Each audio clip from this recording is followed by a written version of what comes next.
School से हम तत्तापानी चले गए थे। कहाँ चले गए थे? अब स्कूल से तो बाहर जा नहीं सकते थे, खाने का भी वहीं था, सब कुछ था। तो सुबह सुबह उसमें भी हमको चांटे पड़े, डंडे पड़े, है ना। उसमें एक खाने वाले का ज्यादा बुद्धिमान माना जाता था, इंटेलिजेंट। 4-5 खाने वाले होते तो नालायक ही है क्या। तो हम उस कैटेगरी में आते थे जो 5 खाते थे। मैं बड़ी सरल भाषा में आपको क्यों समझा रहा हूं प्यारे बच्चों। कभी कोई स्कूल में पढ़ा हुआ बच्चा आप में भविष्य से, आपका भविष्य कहाँ छुपा है, कहाँ भविष्य के निर्माता बनेंगे, ये आने वाले वक्त में आपकी मेहनत, आपकी दृढ़ इच्छा शक्ति और लगनशीलता पर निर्भर करता है। जब मैं पड़ोस में हुआ करता था, उसमें पिक्चर पता है मोबाइल पर नहीं देखी जाती थी, बाहर स्क्रीन लगती थी। और स्क्रीन लगने के बाद क्या होता था कि आज इस पड़ोस में पिक्चर है, बाहर ग्राउंड में पिक्चर देखा करते थे। पुराने समय में क्या होता था, 80 के समय की बात कर रहा हूं, तो उसमें पिक्चर देखने के लिए बड़ी स्क्रीन होती थी, पब्लिक रिलेशन वाले स्क्रीन लेके आते थे। उसमें लीडर पिक्चर दिखाते थे, मुझे जीने दो, मेरा गांव मेरा देश, ऐसी पुरानी फिल्में दिखाते थे देशभक्ति की। तो हम सारे, जब हमारे वहाँ ब्रॉकर्स में मैं रहता था, वहाँ पिक्चर होती थी, तो मैं सारे कुसुमटी के लड़कों को बुला लेता था, पिक्चर है 3-8-9 बजे। सारे दोस्त होते थे ना जैसे आप, तो सब लोग पिक्चर भी देखा करते थे। फिर स्कूल से बंक मारना, इंग्लिश में बोलते हैं ना इसको। उस समय हमारे बोलते थे स्कूल से फुटना। क्या बोलते थे कि स्कूल से भागना है। तो आज आपने, तो कई बार क्या होता था, सीढ़ियां उतर के, ये सीढ़ियां थी पल्ली तरफ से, पुराने स्कूल देखोगे ना, उसके साथ ही वॉशरूम था निचली तरफ।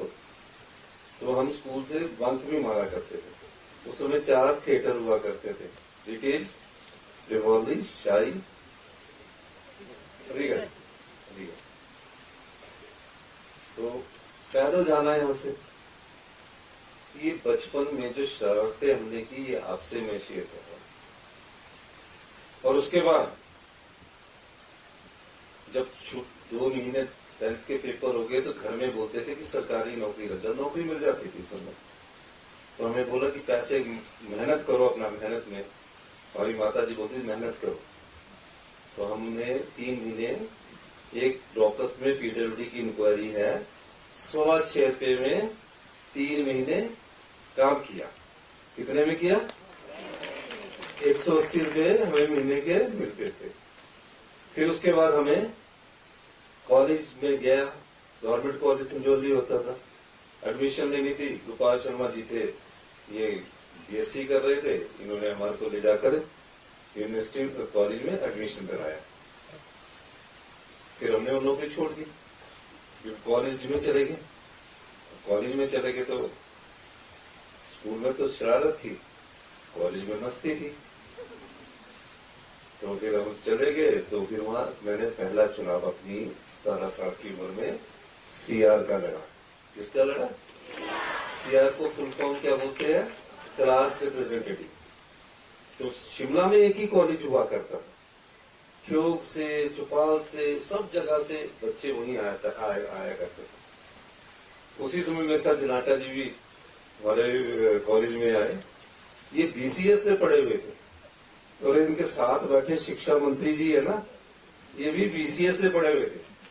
और हम थे जो बीसीएस से पढ़े हुए बच्चे थे, उनको क्या बोलते थे? बिशप कुटुनियन बोलते। क्या बोलते थे? तो हमने भी क्या लगा दिया? कुसुमटियन।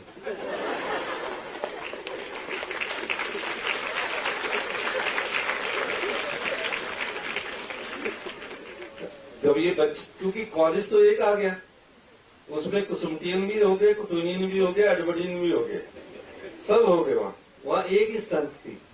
क्या थी? एक ही बच्चे थे। फिर उसमें हम सीआर बने। फिर फर्स्ट ईयर में फिर मैं उसमें सीआर बने। फिर सेकेंड ईयर में हम जनरल सेक्रेटरी का चुनाव लड़े, तो मेरे को पड़ोस में उस समय बचपन में लीडर पिक्चर चलती थी दिलीप कुमार की, तो बोलते लीडर है, तो हम सब पड़ोस का भी ख्याल रखते थे। और आज खुशी इस बात की है कि आम परिवार से निकलकर, आप जैसे स्कूलों से पढ़कर आज मैं कभी मंत्री नहीं रहा, मुख्यमंत्री की कुर्सी पर बोल सकता।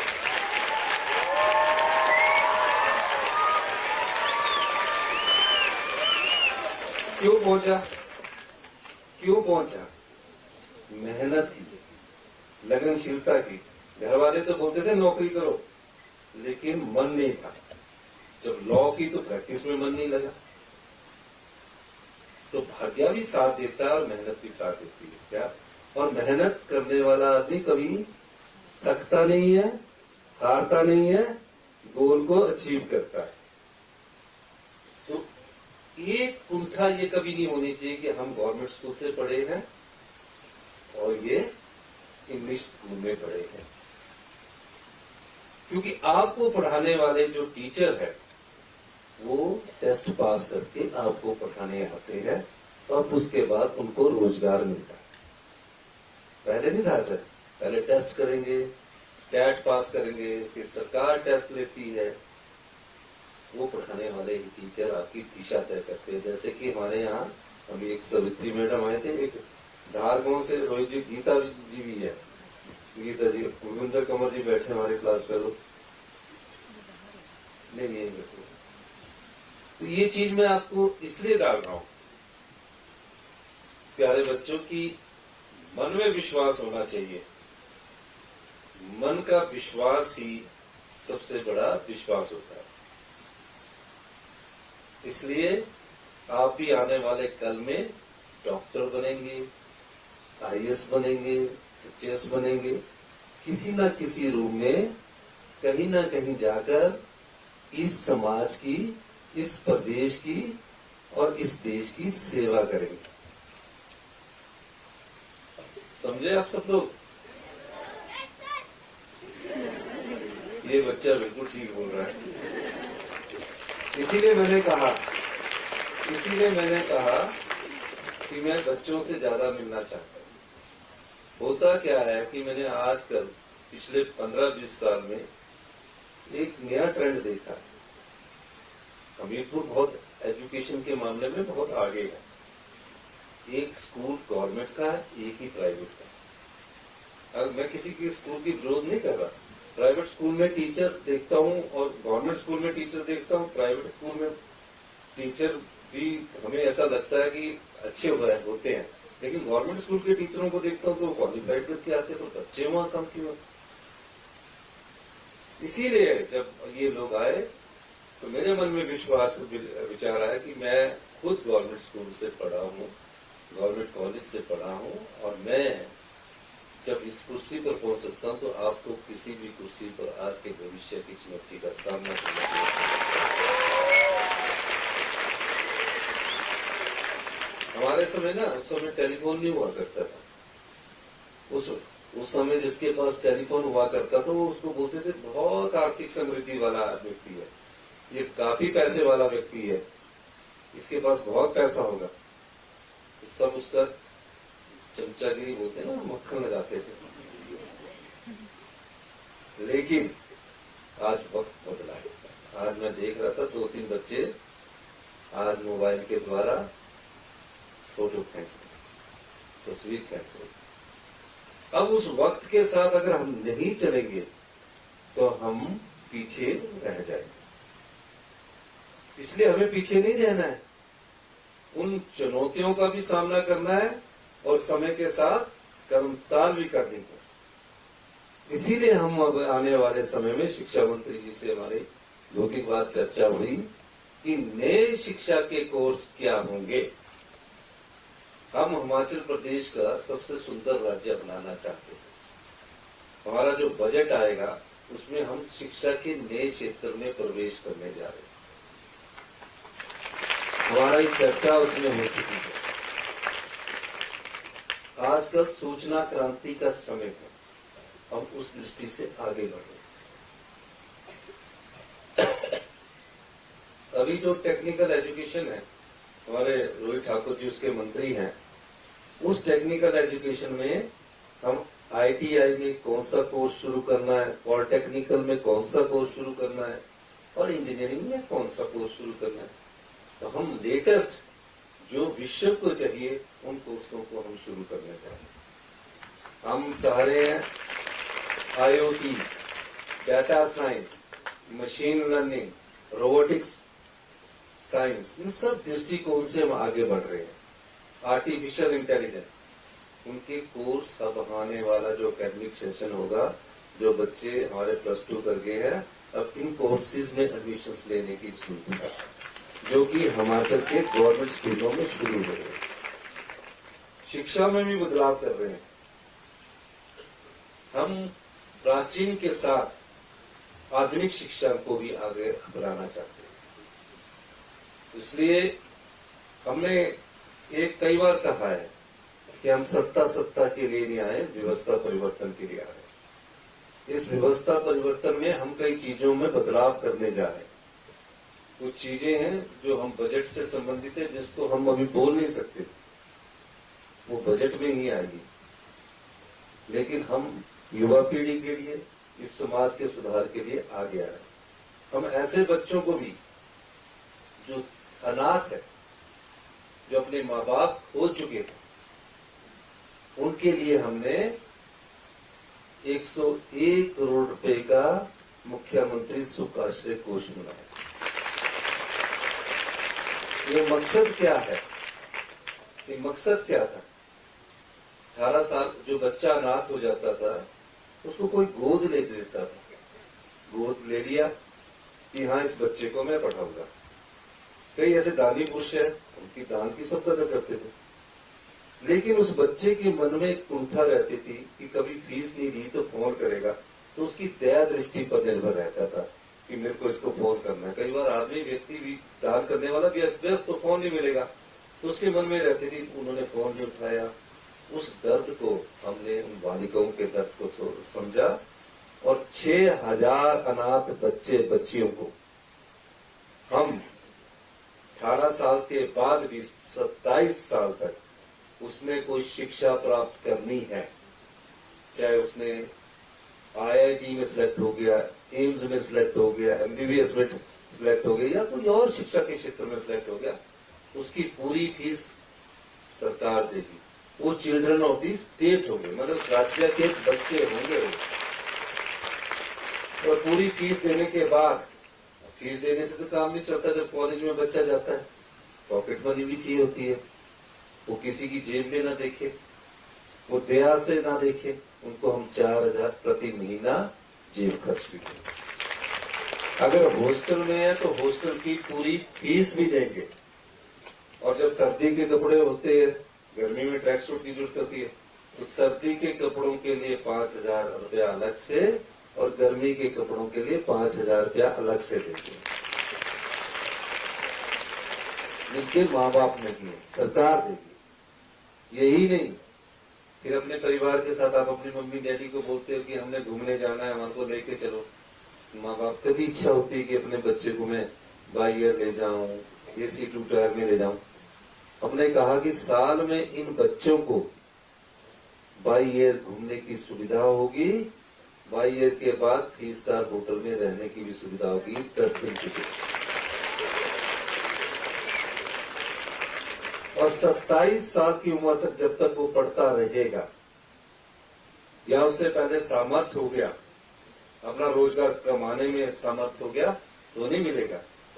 लेकिन PhD करनी है, PhD में फेलोशिप भी मिलते हैं, थीसिस लिखने पड़ते हैं, तो उसको 4000 रुपया हॉस्टल का खर्चा, पूरा पढ़ाई का पैसा देगी। 27 साल के बाद अगर वो अपने आप सामर्थ्य हो गया, नौकरी लग गया, तो वो ये बंद हो जाएगा। वरना उसको 27 साल के बाद कोई बिटिया, कोई बेटा, उसको अगर अपना घर बनाना है तो सरकार उसको जगह भी कर देगी। तो उनको हमने नाम दिया है चिल्ड्रन ऑफ द स्टेट, मतलब किसी की दया पर नहीं है, वो उनका अधिकार है। अब बच्चा गोद में लेकर उस पर दया दृष्टि की जीवन में, उसके मन में ये भाव नहीं रखना चाहते कि मेरे को इसने पढ़ाया है, इसने दया की है। हम उसके मन में भी आत्मविश्वास लाना चाहते हैं। इस दृष्टि से ये योजना लाई। अभी हम उनके बच्चों के लिए, गरीब बच्चों के लिए, योजना का भी नाम नहीं बताऊंगा मैं, जिनके बच्चे हैं, गरीब हैं, पढ़ने में अच्छे हैं, लेकिन कई बार फीस नहीं होती है, कई बार हॉस्टल की फीस नहीं होती है। इस बारे में भी हम अपने अभी बजट में एक बड़ी योजना लेकर आएंगे, ताकि जो भी बच्चा पढ़ने वाला, कहीं भी जाने वाला है, उसकी जिम्मेदारी भी सरकार लेगी। क्योंकि भविष्य की पीढ़ी को हम ऐसे छोड़ नहीं सकते। हो सकता है हमें से कोई ऐसा खोज कर दे जिससे समाज का भला हो। तो प्यारे बच्चों, जीवन में हार सोचना नहीं, हारने के बाद भी यही सोचना कि मैं जीत रहा हूं। क्या करना? जीत रहा हूं। फेल होने के बाद भी ये सोचना कि मैं सफल हो रहा हूं। तभी आपकी दिशा तय होगी। मन में ठेस नहीं पहुंचनी चाहिए, मन के वो भाव को मजबूत रखना है। मैं देख रहा था, इतने अच्छे बच्चे कल्चरल प्रोग्राम दे रहे थे, और जो उनकी कल्चरल प्रोग्राम की टीचर है, मैं उसको भी धन्यवाद देना चाहूंगा। एक अच्छा स्तर इस कल्चरल प्रोग्राम का मुझे देखने को मिला। बहुत अच्छी बात है, और खुशी हो रही थी कि कितना अच्छा कार्यक्रम कर रहे हैं। मैंने कई कॉलेजेस के भी कार्यक्रम देखे हैं, लेकिन मुझे इस स्कूल में आकर, अपने स्कूल में आकर बहुत आनंद आया। इतना अच्छा कार्यक्रम।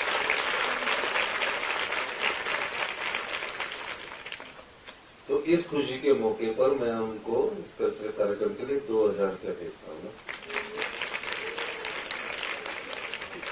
2000 बहुत है ना? है? देखो फिर आपने कैसे बोल दिया 2000 में क्या होगा?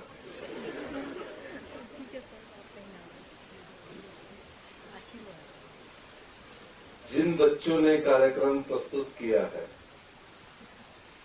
और इस स्कूल के वाद्य यंत्र के लिए, हमेशा ही ऐसा नहीं बोलना चाहिए, फिर तो आप वो अपने विश्वास को खो रहे हो। मैं 2 लाख रुपया देने की घोषणा करता हूं।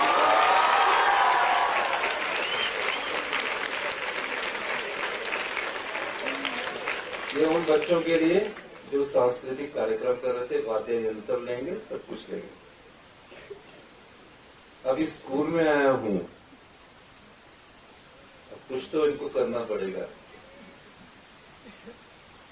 मैं इस स्कूल को, पूरे स्कूल को स्मार्ट क्लासेस में, जो भी जितने भी कमरे, सब स्मार्ट क्लासेस में बदलने की घोषणा करता हूं।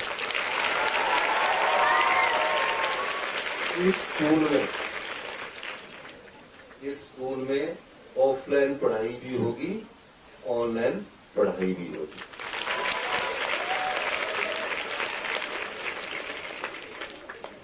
इस स्कूल के लिए डिजिटल लाइब्रेरी और डिजिटल ऑफिस की भी घोषणा करता हूं।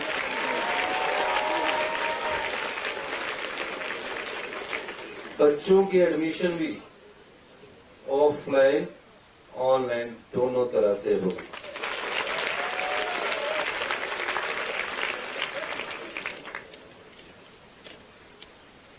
स्मार्ट क्लासेस बनाने में जितना खर्चा आएगा, स्मार्ट स्कूल बनाने में 50 लाख रुपया इस पर खर्चा आएगा।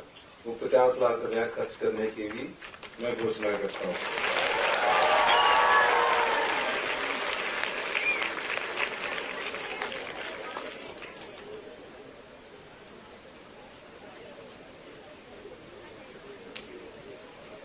और डिजिटल डिस्प्ले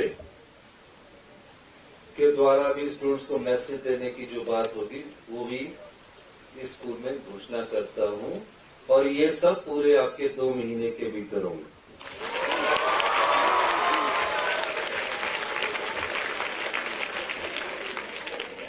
अब +2 वाले तो निकल जाएंगे, 10th और +1 वालों के लिए होगा। यही नहीं, हम हिमाचल प्रदेश में जब कांग्रेस पार्टी की सरकार आई तो 10 गारंटियों की बात की थी। जो अध्यापक अभी हमारे पेंशन स्कीम में नहीं थे उनको भी हमने ओल्ड पेंशन स्कीम देने की बात की थी। उस गारंटी में पहली ओल्ड पेंशन स्कीम की गारंटी थी, लेकिन उसके साथ हमने एक और चीज लिखी थी दूसरी गारंटी के तौर पर कि इंग्लिश मीडियम स्कूल बनाए जाए। अगले 70 से पूरे जो भी हमारे गवर्नमेंट स्कूल है उसमें क्लास फर्स्ट से तो इंग्लिश का भी है। Rajiv Gandhi day boarding school खोलने की हमने योजना बनाई है। स्वरूप वो 2 साल में लेंगे, स्वरूप 2 साल में लेंगे। क्या है, ये वो स्कूल होंगे जहां आप बच्चे दिन का खाना भी खाएंगे और 15-20 बीघे में ग्राउंड ही होगा खेलने के लिए।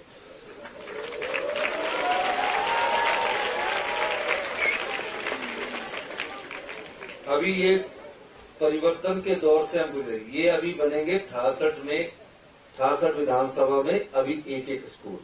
उसके इर्द गिर्द के जितने भी क्लस्टर के स्कूल होंगे 3-4 किलोमीटर के दूर के, उन स्कूलों को बंद करके उन बच्चों को वहां लाया जाएगा ताकि वो अच्छी शिक्षा प्राप्त कर सके।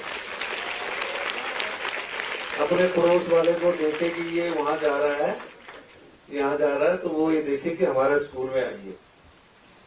और जहां पानी की सुविधा होगी वहां स्विमिंग पूल भी उन बच्चों के लिए।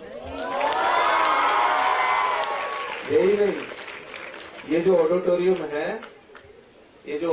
है छोटा है, हमने डायरेक्शन दी है कि स्कूलों में कौन कौन से खेल होने चाहिए, इंडोर में कौन से होने चाहिए, आउटडोर में कौन से होने चाहिए।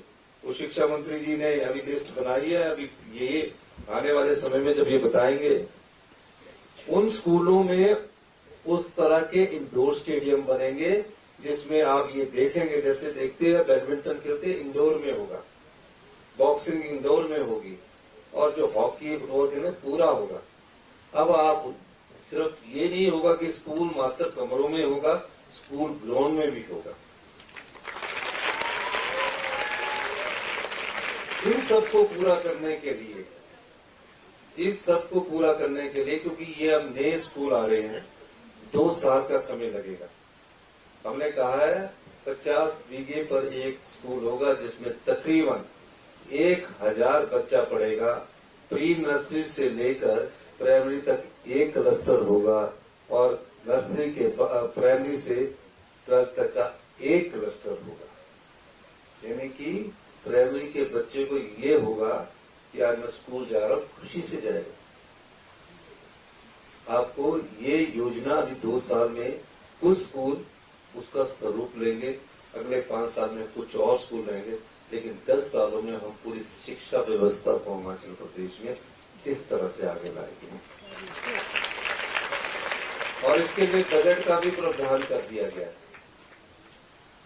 जहां भी जगह होगी सरकार उसको जगह को आगे लाएगी। इसीलिए हमने कहा है कि हमें व्यवस्था परिवर्तन करना है और कुछ अभी हम शिक्षा में और सुधार की तरफ बढ़ रहे हैं। हमारी शिक्षा मंत्री जी से बातचीत हुई है, वो सुधार आने वाले समय में टीचर्स को भी प्रोफेशनल कोर्सेज कैसे करवाए जाए, ट्रेनिंग उसका भी एक खाका तैयार किया जा रहा है, क्योंकि पूरा शिक्षा का क्षेत्र ही बदल रहा है। अब 5G आ रहा है ना बेटा, ये छोटे 4G से चल रहे हैं, पूरी 5G आ रहा है, पूरा आपका सिस्टम चेंज हो रहा है। तो बच्चे जो है आने वाले समय में एक समाज के प्रति जागरूक इंसान बने, समाज के दर्द को समझने वाले और प्रदेश की संस्कृति को समझने वाले आदर्श बच्चे के रूप में अच्छा इंसान बने। ये हमारी सोच है। कई प्रकार का राजनीतिक पार्टी या विरोध भी होता है, लेकिन इन सब विरोधों को सहने के बावजूद भी हिमाचल प्रदेश में कांग्रेस की सरकार जनमानस की सरकार के रूप में समाज के अंतिम व्यक्ति तक पहुंचने की कोशिश कर रही है। हम चाहते हैं कि कहीं विपदा ऐसा ना हो कि अभी हमारे पास आर्थिक बदहाली है, हमारे पास पैसा बजट होता ना घर में भी, अगर 100 रुपया होता है तो 100 रुपये में से खर्च करना पड़ता है। उसी पर सरकार चलाने के लिए भी एक बजट होता है, उसी के साधन में हमको खर्च करना पड़ता है। हिमाचल सरकार पर 75,000 करोड़ रुपए का कर्ज है। 11,000 करोड़ रुपया जिसमें 6 पे कमीशन है सरकारी कर्मचारियों का, जो अभी लगे हुए उनका देना है। 5,500 जो रिटायर हो गए हैं उनका देना है, और एक डीए की 992 की किस्त जो सरकारी कर्मचारी लगी उनका देना है। और पैसा नहीं है। पैसा कोई मुख्यमंत्री कोई दुखी थोड़ी करना चाहेगा किसी को। और हमें अपनी अर्थव्यवस्था को मजबूत करने के लिए सख्त और कड़े फैसले लेने पड़ेंगे। 4 साल बाद अर्थव्यवस्था हमारी कुछ लाइन पर आएगी, लेकिन विकास में कोई कमी नहीं हम आने देंगे। ये हमने अपनी जनता के साथ वादा किया। अगर हमारी अर्थव्यवस्था आगे 4 साल में सही ढंग से हमने फैसले ले लिए तो आने वाले 2032 में 10 साल बाद हिमाचल प्रदेश हिंदुस्तान का सबसे अधिक शिक्षित और अमीर राज्य होगा। हमने बड़े बड़े कंसल्टेंट से बातचीत जारी रखी है, कैसे बनाए और कैसे आगे बढ़े। तो आप जो चीज आज देख रहे हैं, कई स्कूल गांव के हैं ना, अच्छे नहीं अभी, वैसे चले जाए। उन सबको मजबूत करने के लिए आप सब लोगों का भी साथ चाहिए, और आप सब जो जनता है उनका भी साथ चाहिए। इन्हीं शब्दों के साथ इस स्कूल ने मुख्यमंत्री भी लिया, इस स्कूल ने प्रदेश का टॉपर भी लिया, 70,000 बच्चों से टॉपर के लिए। तो ये कौन सा स्कूल है? ये गवर्नमेंट स्कूल है। कौन सा स्कूल है? तो गवर्नमेंट स्कूल के कई लोग मंत्री बने हैं। तो जैसे कुटुमियन है वैसे कुसुमटियन है हम, है ना। तो इन्हीं शब्दों के साथ एक बार फिर से मैं आप सब लोगों का धन्यवाद करता हूं। इस आशा के साथ जो मेरे पुराने साथी आए, पुराना समय का चौर था, 52 साल बाद हम इस कॉलेज की धरती, इस स्कूल में हमने पहली बार कदम रखा था। यहाँ नीचे बड़ा गांव बड़ा नजदीक लगता था, रजाना बड़ा नजदीक लगता, अब तो बिल्डिंगें बन गई है। तो हम सब लोग हिमाचल के विकास के प्रति सजग हैं। आज हमारे बच्चे दुनिया में नाम कमा रहे हैं। हिंदुस्तान में बेस्ट डॉक्टर जो दिल्ली में है, जो बेस्ट डॉक्टर है वो सब हिमाचल प्रदेश के। विश्व में बड़े बड़ी कंपनियों में अभी बड़े बड़े लोग हैं। हमने अभी एक डिपार्टमेंट बना रहे हैं, बजट आएगा उसमें हमारा एक ओवरसीज डिपार्टमेंट भी बन रहा है। कई लोग हिमाचल की मदद करना चाहते हैं। आम गवर्नमेंट स्कूलों से पढ़कर बड़े बड़े कंपनियों के मालिक बने हैं। तो इसलिए शिक्षा में कोई अंतर नहीं होता, चाहे यहाँ पढ़ो चाहे वहां पढ़ो। का इंग्लिश में भी का ही बोला जाएगा, हिंदी में भी का ही बोला जाएगा ना। इंग्लिश स्कूल में भी का को का ही बोला जाएगा, का से कबूतर हिंदी में भी बोला जाएगा। लेकिन आत्मविश्वास बच्चे के मन में होना चाहिए। इस आत्मविश्वास के लिए मैं आपके पास आया हूं कि आप भी अपना लक्ष्य तय करेंगे कि नहीं करेंगे? हंसते आवाज आ रही है। पढ़ेंगे कि नहीं पढ़ेंगे? आप तो बहुत जोर से आ रही है। तो इन्हीं शब्दों के साथ मैं सभी प्यारे बच्चों का, अपने शिक्षा मंत्री जी का, हरीश जनाटा जी हमारे क्षेत्र के विधायक है, सभी का, डायरेक्टर साहब का, डिप्टी डायरेक्टर साहब का, एसपी साहब भी आए हैं, सबका बहुत बहुत धन्यवाद करता हूँ। प्यारे बच्चों को बोलो जय हिंद, जय हिंद, भारत माता की, भारत माता की धन्यवाद।